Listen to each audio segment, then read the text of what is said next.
je dirais, c'est le mode de fonctionnement de l'appréhension des technologies, quelles qu'elles soient. On pourrait poser la question, on aurait pu poser la même question au moment de l'avènement, je dirais, des technologies de communication à distance, appropriation et détournement du téléphone. Voilà. Quand tu repenses au téléphone des débuts qui étaient utilisés pour écouter l'opéra, par exemple, voilà, on a des possibilités d'appropriation et de détournement pour tous les avènements technologiques majeurs, et le numérique en est un. Et on n'en est qu'au début. Il me semble que l'intérêt de poser maintenant, après toute une réflexion en amont, la question de l'appropriation et du détournement, c'est montrer aussi le chemin parcouru entre le début de Ludovia, où on se posait des questions juste de connaissance du médium, et ce qu'il en est aujourd'hui, où ce médium a envahi en fait l'ensemble des interactions sociales et plus ou moins bien accepté selon les activités dans lesquelles on se trouve ou les milieux sociaux dans lesquels il se développe. Quand une technologie majeure arrive dans la société, elle est d'abord toujours le fait d'un petit groupe d'initiés, de praticiens qui à la fois l'utilisent et la construisent. De là viennent les premières pratiques d'appropriation, en fait, où le détournement n'a pas lieu d'être encore, puisque c'est seulement un groupe d'initiés qui utilise le médium. C'est quand il se développe comme un médium social, en fait, quand il devient un médium partagé par l'ensemble de la société, que différents niveaux de pratiques d'appropriation et différents niveaux de détournement arrivent.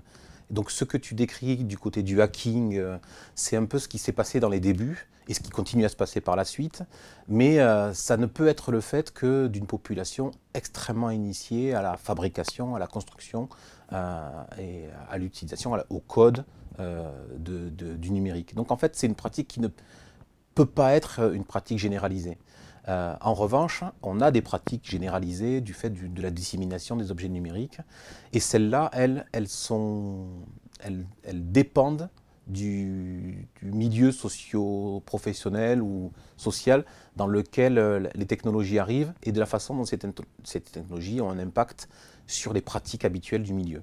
Alors, on a évidemment le cas de l'éducation, mais on a le cas universitaire. Il y a une vingtaine d'années, ça a été l'avènement de l'informatique de gestion, et ça a donné lieu à l'informatique de gestion, à des pratiques diverses et variées, des appropriations forcées, un travail entre imposition de nouvelles technologies et réactivité à cette imposition. Donc je trouve que la pratique du détournement, elle est liée, je suis d'accord avec toi, avec l'idée de règles d'usage et on va dire de la façon dont les personnes reçoivent ces règles d'usage. Si ces règles leur sont imposées, elles auront tendance à essayer de les contourner.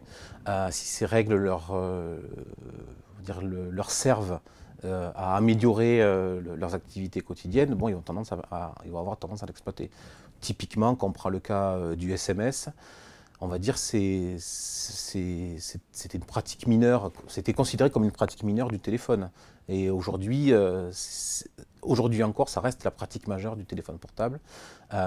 Et il s'y joue de tout un tas de choses qui ont amené à des évolutions langagières, etc. Donc je crois que on peut parler aujourd'hui d'appropriation du SMS parce que cette pratique a rempli une fonction qu'on ne pensait pas qu'elle remplirait au sein des échanges sociaux, et qu'elle est devenue vraiment massive, majeure et massive. Voilà, Donc on reste dans l'opposition.